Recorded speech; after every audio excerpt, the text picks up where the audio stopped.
Hello everyone, स्वागत है आप सभी का हमारे चैनल पे। तो स्टूडेंट, यू ऑल नो हम यूजीसी नेट एजुकेशन के लिए प्रिपेयर कर रहे हैं भाई। और यूजीसी नेट एजुकेशन में जो हमारी यूनिट अभी कंटिन्यूएशन में है वो कर रहे हैं हम यूनिट 9। ठीक है, हर एक यूनिट से हम ये लगा के चलते हैं कि 10 to 15 क्वेश्चन पूछे जाते हैं।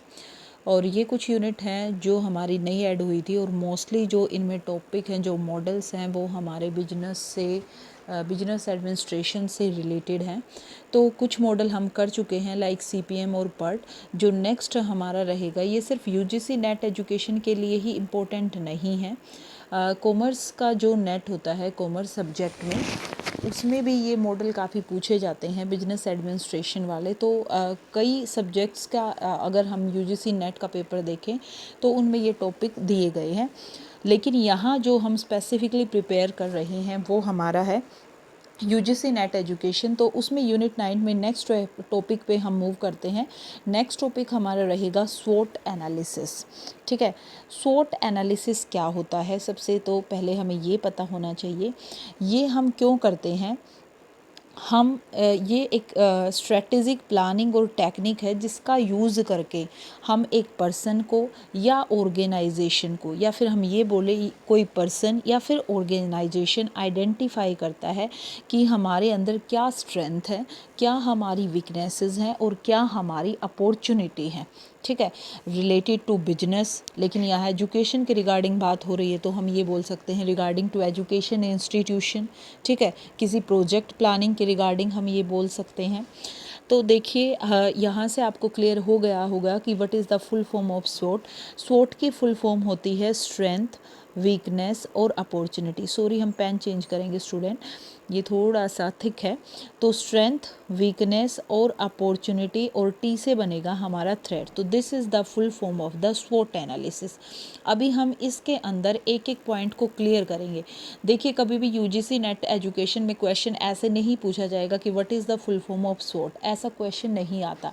लेकिन अगर आपको मीनिंग पता है कि स्वोट में जो 4 पार्ट हैं, स्ट्रेंथ है, वीकनेस है, थ्रेट है, ऑर्गेनाइजेशन है, इनका मीनिंग क्या है, तो मीनिंग से क्वेश्चन पूछा जाता है। आपको एक कंडीशन दे दी जाएगी और ये पूछ ले कि भाई ये पर्टिकुलर कंडीशन क्या उस बिजनेस ऑर्गेनाइजेशन की स्ट्रेंथ को शो कर रहा है, क्या उसकी वीकनेसेस को शो कर रहा है, या ये किसी अपॉर्चुनिटी को बता रहा है। तो क्वेश्चन इस तरीके से पूछा जाएगा। चलिए हम स्टार्ट करते हैं वन बाय वन कि इनका मीनिंग क्या होता है।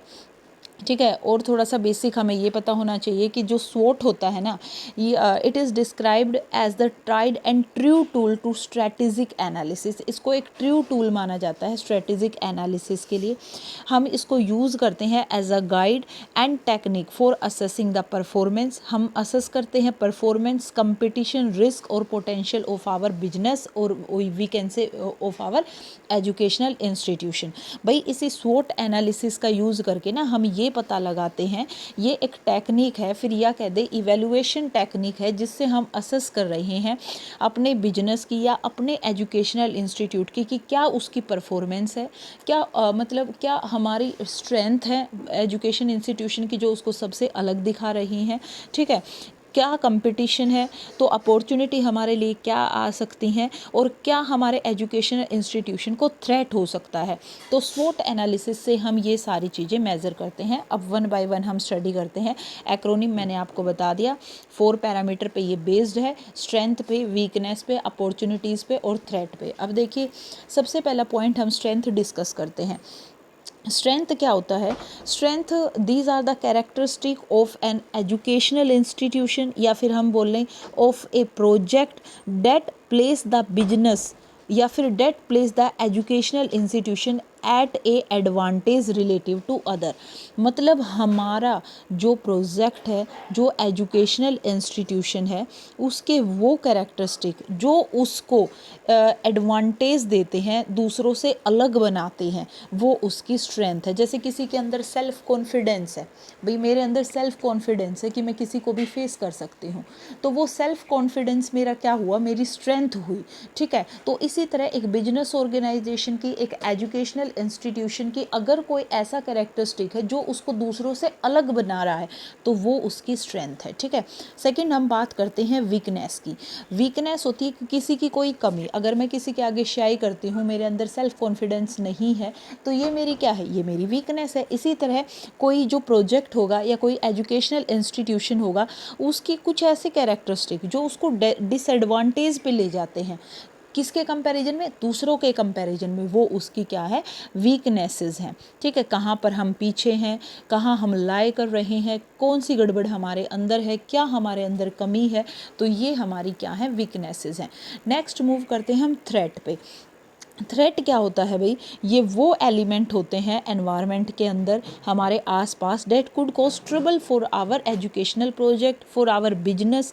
मतलब जो कुछ ऐसे एलिमेंट, कुछ ऐसे तत्व जो हमें नुकसान पहुंचा सकते हैं इन फ्यूचर, वो हमारे लिए प्रॉब्लम क्रिएट कर सकते हैं, हमारी वीकनेसेस बन सकते हैं, तो वो हमारे थ्रेट हैं, ठीक है। इससे पहले अपॉर्चुनिटीज़ रह गया भाई, अपॉर्चुनिटीज़ मैंने मेंशन नहीं किया आई थिंक, तो अपॉर्चुनिटीज़ भी मैं आपको बता देती हूँ। अपॉर्चुनिटीज़ एक्चुअल में होता क्या है, अपॉर्चुनिटीज़ वो एलिमेंट होते हैं, जैसे थ्रेट हमारे लिए प्रॉब्लमेटिक सिचुएशन क्रिएट करने वाले होते हैं, तो अपॉर्चुनिटीज़ ऐसे ही कुछ एलिमेंट हमारे एनवायरनमेंट में हैं जो हमारे बिजनेस को, हमारे प्रोजेक्ट को, हमारे एजुकेशनल इंस्टीट्यूट को एक्सप्लॉइट करेंगे उसके एडवांटेज तक, ठीक है। वो अपॉर्चुनिटी अगर हमारे इंस्टीट्यूशन को मिल जाती है या हमारा प्रोजेक्ट उसको ग्रैस्प कर लेता है, अपना लेता है, तो हमारा जो प्रोजेक्ट है, हमारा जो एजुकेशनल इंस्टीट्यूट है, हमारा जो बिजनेस प्रोजेक्ट है, वो कहाँ चला जाएगा इन फ्यूचर, उसके अंदर कुछ ना कुछ स्ट्रेंथ होंगी, कुछ अच्छा आएगा,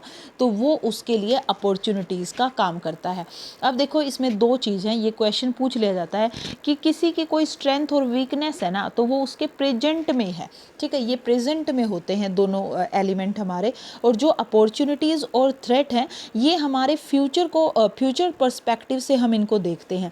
जैसे सपोज हमारे बिजनेस प्रोजेक्ट को कोई अपॉर्चुनिटी मिली तो इन फ्यूचर वो हमारी स्ट्रेंथ बन गई। तो अपॉर्चुनिटी क्या है, एट प्रेजेंट नहीं है, वो हमें फ्यूचर में मिलती है, जिससे हम अपने एजुकेशनल इंस्टीट्यूशन को या हम अपने बिजनेस प्रोजेक्ट को अच्छा बना लेते हैं। अगर फ्यूचर में उसके अंदर हमारे एनवायरनमेंट में कुछ ऐसे एलिमेंट आ गए जो उसके लिए फ्यूचर में प्रॉब्लम क्रिएट कर सकते हैं, तो वो उसके लिए थ्रेट है। तो ये हमारे दोनों एलिमेंट फ्यूचर पर्सपेक्टिव से हम देखते हैं और इन दोनों एलिमेंट को हम प्रेजेंट में देखते हैं। अब देखिए स्वॉट एनालिसिस को हम कहाँ यूज़ कर सकते हैं, पहले मैंने बताया है, it can be used as guide and technique for assessing the performance, risk and potential of a business, कि कहाँ हमारे बिजनेस की परफॉर्मेंस अच्छी है, क्या ऐसे एलिमेंट है जो हमारे बिजनेस को रिस्क पे ले जा सकते हैं, और क्या हमारी पोटेंशियल है, पोटेंशियल मतलब क्या हमारी स्ट्रेंथ है जो हमारे बिजनेस को सबसे अलग दिखा रही है। तो ये टेक्निक है जिससे हम पता करते हैं। अब देखिए फीचर्स भी हैं इसके कुछ, आइडेंटिफाई करते हैं सबसे पहले तो स्ट्रेंथ, वीकनेस, अपॉर्चुनिटी, जिससे हमें क्या मिल जाता है, एक फैक्ट बेस्ड एनालिसिस मिल जाता है। It is good for diverse group और वॉइसेस विद एन ऑर्गेनाइजेशन। अब ये यहाँ पे क्या कह रहा है कि अगर कोई ऑर्गेनाइजेशन आपके पास है भाई, ऑर्गेनाइजेशन अगर आपके पास है तो उस ऑर्गेनाइजेशन में अलग अलग पर्सन काम करते हैं, अलग अलग वॉइसेस हैं, सब अपने व्यूज़ देते हैं। कोई ये कहता है कि भाई हमारे इंस्टीट्यूशन के अंदर ये कमी है, दूसरा कुछ बताता है।